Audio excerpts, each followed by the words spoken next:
Everyone, मैं नेहा आज आप लोग के सामने एक नया टॉपिक लेकर आई हूँ और टॉपिक का नाम है how to calculate the burn. मतलब बर्न को कैलकुलेट करने के कितने मेथड्स हैं और हम उसको कैसे कैलकुलेट करते हैं, उस टॉपिक पे आज हम पूरी बात करेंगे।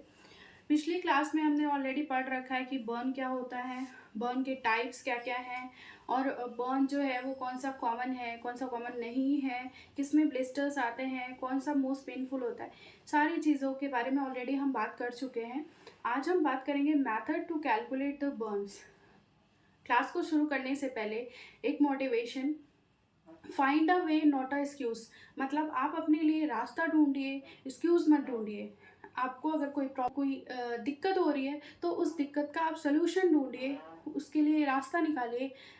ये मत सोचिए कि मेरे साथ ये हो गया, मेरे साथ वो हो गया, अब मैं इस चीज़ को कैसे करूं। एक्सक्यूज़ नहीं ढूंढना है, आपको अपने लिए रास्ता निकालना है। और आप अगर रास्ता निकालना जान जाओगे तो आपका जो भी गोल है आप उसको अचीव कर लोगे बहुत ईजिली। तो चलिए टॉपिक को शुरू करते हैं। टॉपिक जो है उस टॉपिक का नाम है method to calculate the burn. तो इसमें 3 मेथड आते हैं बेसिकली। और जो पहला मेथड है वो है आपका रूल ऑफ 9, या इसको हम बोलते हैं Wallace rule of 9। Rule of 9 या वेलेस रूल ऑफ 9 मेथड इसको बोलते हैं। दूसरा है लुंड्स ब्राउडर मेथड और तीसरा है पाल्मर मेथड। 3 मेथड होते हैं बर्न्स को कैलकुलेट करने के लिए। और रूल ऑफ 9 या वेलेस रूल ऑफ 9, हम इसको रूल ऑफ 9 ही क्यों कहते हैं, क्योंकि जो एक साइंटिस्ट थे जिन्होंने इस मेथड की खोज की थी और उनका नाम था Alexander burn Wallace.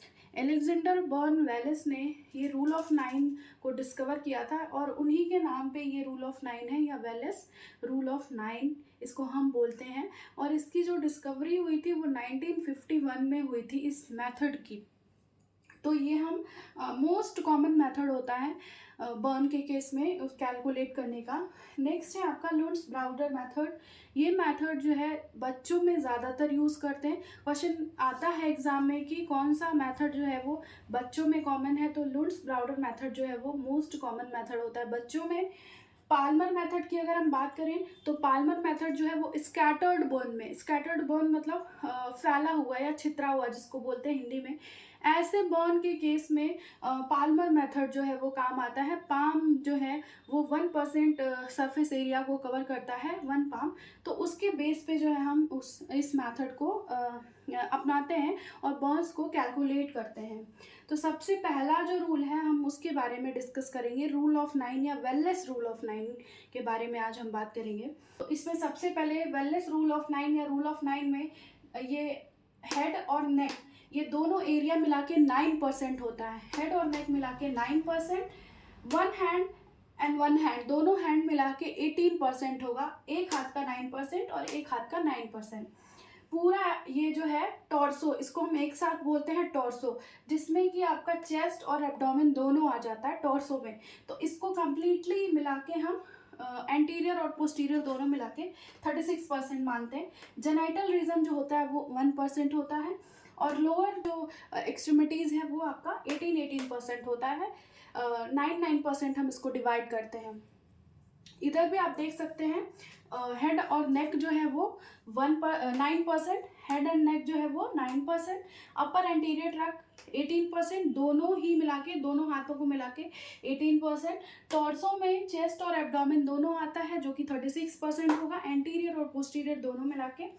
Genital reason 1% होगा और लोअर एंटीरियर ट्रंक जो होगा वो 18% जो है वो आपका देखने को मिलेगा। तो ये जो है इस तरीके से हम डिवाइड करते हैं बर्न को, कि हमको इसी तरीके से कैलकुलेट करना है। क्वेश्चन आते हैं इस पे, हम नेक्स्ट टॉपिक में हम देखेंगे कि कैसे हम क्वेश्चन सॉल्व करते हैं इसका। तो अगर किसी पर्सन का हेड और ये नेक इतना एरिया जो है अफेक्टेड है बर्न से, तो इसका मतलब वो 9% है। सिर्फ एंटीरियर की बात करेंगे हम, मतलब पोस्टीरियर का नहीं, आप सिर्फ एंटीरियर की हम बात करेंगे। एंटीरियर में सिर्फ अगर ये हेड और ये नेक यहाँ तक का रीजन जला हुआ है तो दैट मीन्स वो 9% बर्न है। अगर दोनों हाथ जले हुए हैं तो इसका मतलब 9% है, दोनों मिला के 18% है। नेक्स्ट जो है टॉर्सो, टॉर्सो की अगर हम बात करें तो टॉर्सो मतलब 6%, अगर वो है बर्न हुआ है किसी का, तो हम कैलकुलेट करते हैं 36%, जेनाइटल 1% और लोअर इंटीरियर जो है वो आपका 18% कैलकुलेट करते हैं हम। अगर आप इसको पूरा काउंट करोगे तो आपका 100% आएगा। उसके बाद एक बर्न का ही, जो कि आपका मेथड किस मेथड से सॉल्व होगा, रूल ऑफ 9 के मेथड से। तो क्वेश्चन क्या है, क्वेश्चन है a 25-year-old female had burn injury, एक फीमेल है जिसको बर्न इंजरी हुई है, to the back of right arm, मतलब ये मेरा राइट आर्म है तो इसके बैक में ये जो है उसको बर्न इंजरी हुई है। पोस्टीरियर ट्रंक, पीछे वाला जो हिस्सा है एब्डोमेन चेस्ट का वो। Next front of left leg, जो लेफ्ट लेग है, लेफ्ट लेग के फ्रंट में जो है वो इंजरी हुई है बर्न की।